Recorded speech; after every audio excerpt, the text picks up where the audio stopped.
Thanks, Kyle. Hey, Sam, if you could, maybe just some opening comments. I think Alabama got 8 sacks, and then the punt return touchdown that kind of sparked them. Your thoughts on that?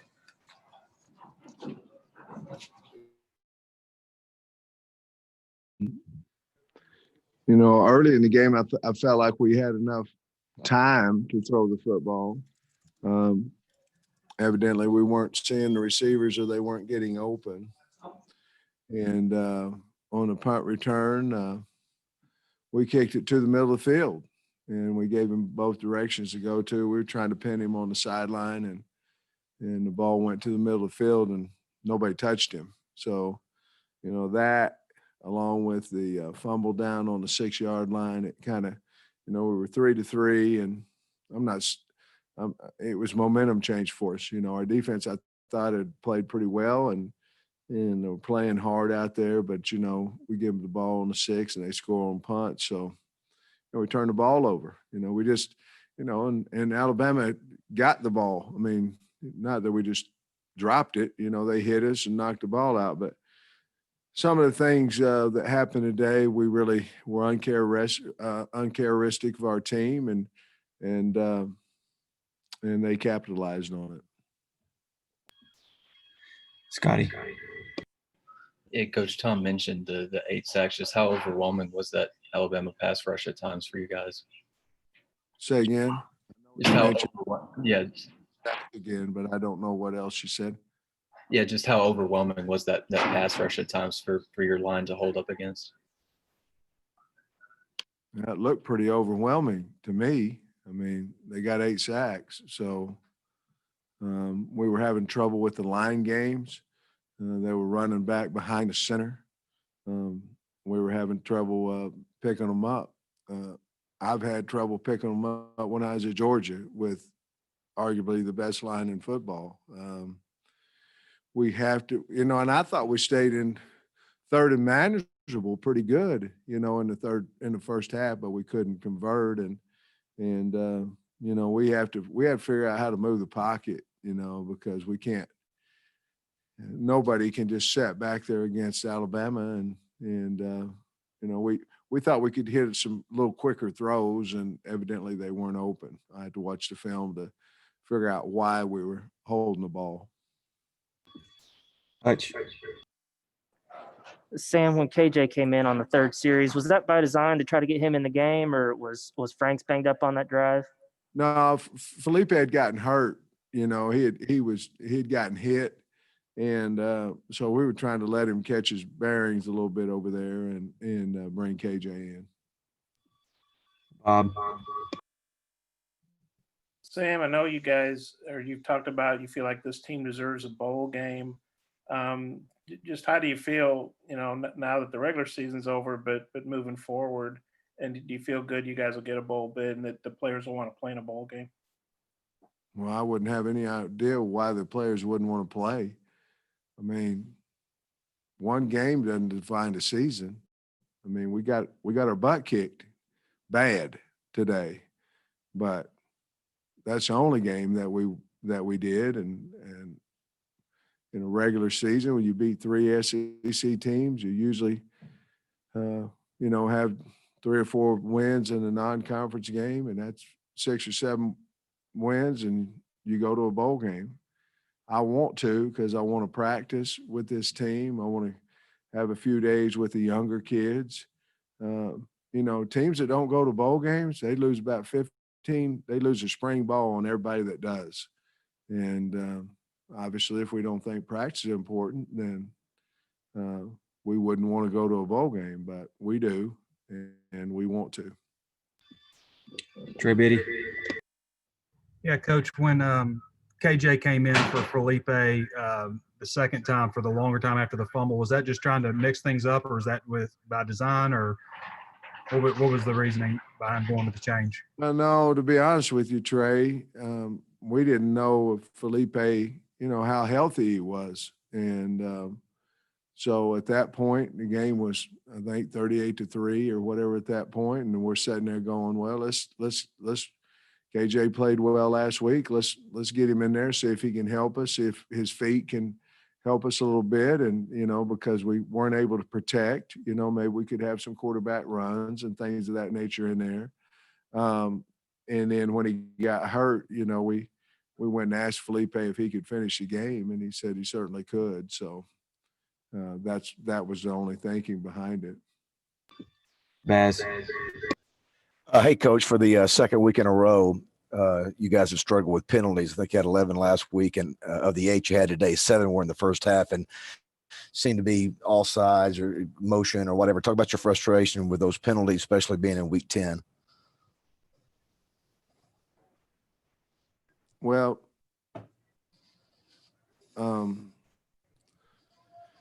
yeah, I'm frustrated that we had illegal motion on the offensive line.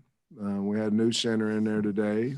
We only had 3 days or 2 practices, I guess, to get that solidified. So we didn't have that problem in practice, so I don't know if it was, I don't know why it happened. One of them, Burks fell down, in motion, and the timing of it was longer. And so I guess they couldn't hold in there, but yeah, it's frustrating. We hadn't done it earlier. We hadn't been a huge penalized team, but we've got to look into it and fix it. Nikki. Coach, was playing Malik Hornsby on the table throughout the game when the guys got hurt, or just kind of waiting for him to get some more experience under his belt? No, that really wasn't a thought. Nikki, during regular season, the regular week, we will always have a package for him. Sometimes we use it, sometimes we don't. Not often have we, but no, we really, that was not in conversation between Kendall and myself. It would have been if Felipe wouldn't have been able to go back in. Coach, is your message to the recruits that you have committed right now that, hey, we need you to come in and fight for some playing time and try and help improve what you've already started in this season?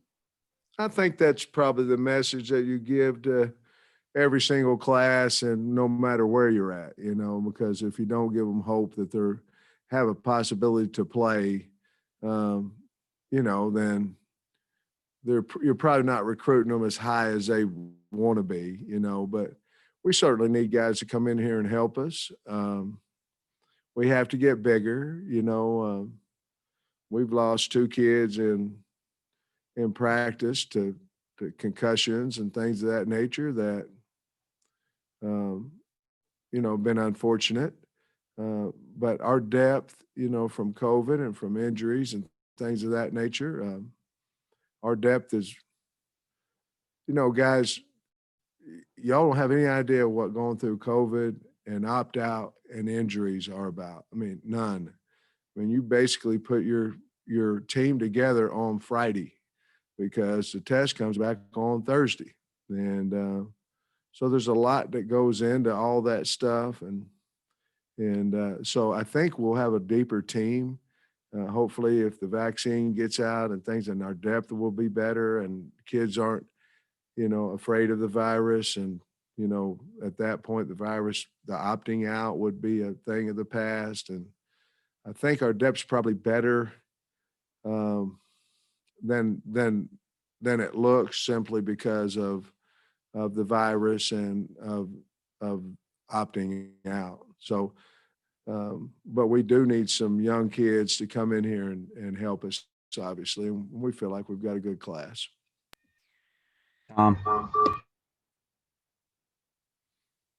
Hey, Sam, if I've got a couple things, what's the prognosis on KJ on the knee? And second, Bishop got time at cornerback, and what'd you think of his effort today? Tom, obviously he's one of the fastest guys on our team. So, we want to move him out there. I'm not positive how he played. I'd have to look at I know he played hard. He came running by me a couple of times and made some good hits. I know he played awful hard. Um, I'm sorry, I forgot your first question.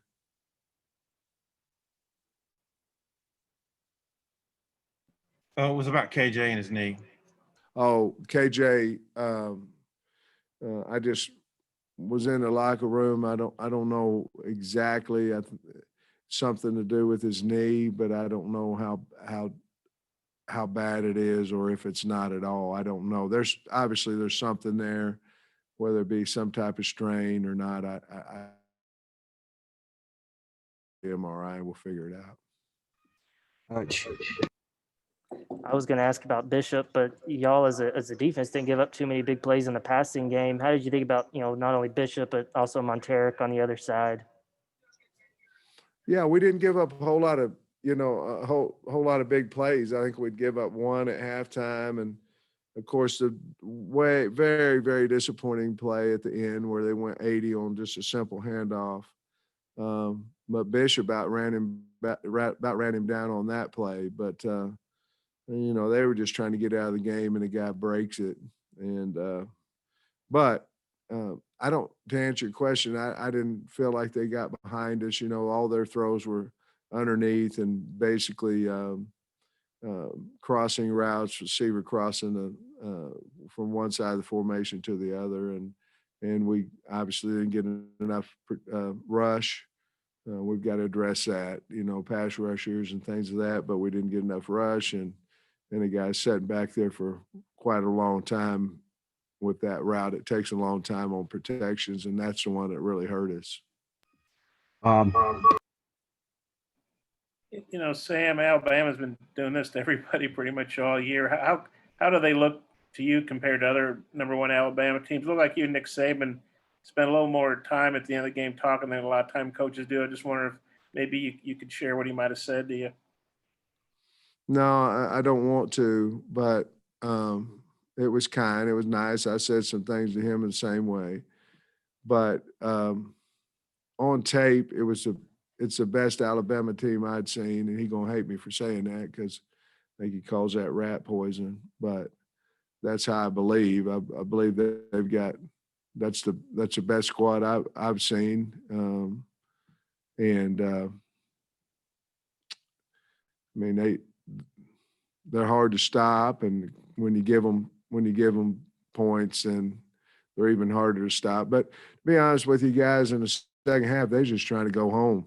They were running the football, and I mean, they weren't taking long shots on us much and things of that nature. They were trying to run the football, run the clock out, and get to the championship game. You could feel that, and but our kids did a good job of stopping them several times in the second half. Baz. Hey, coach, this may or may not be the last game for these seniors. Obviously with the rule change for seniors coming back, but the senior group has been through some tough times here at Arkansas. Just talk about them and what they've meant to your first year here. Well, the ones that stayed with us are as valuable as you can possibly get, David. I mean, they.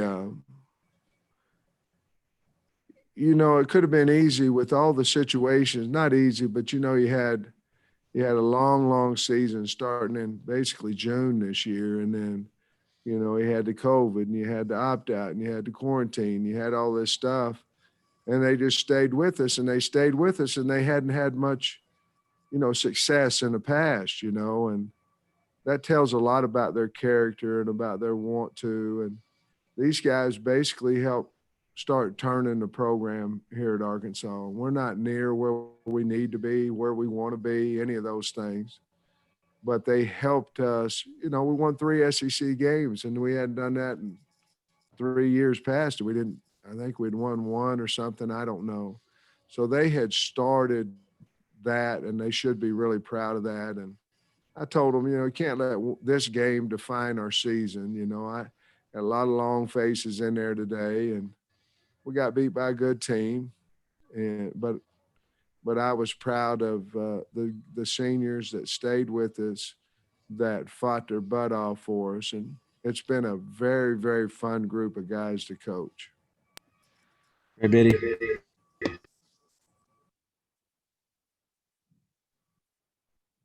Coach, what's things look like after this game? What's next week look like for you guys?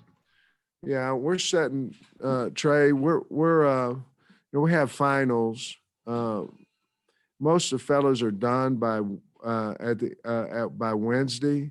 And so we're going to practice on Thursday and Friday. I'm not positive about Saturday yet, but probably just Thursday and Friday. And then we'll practice 3 times the next week.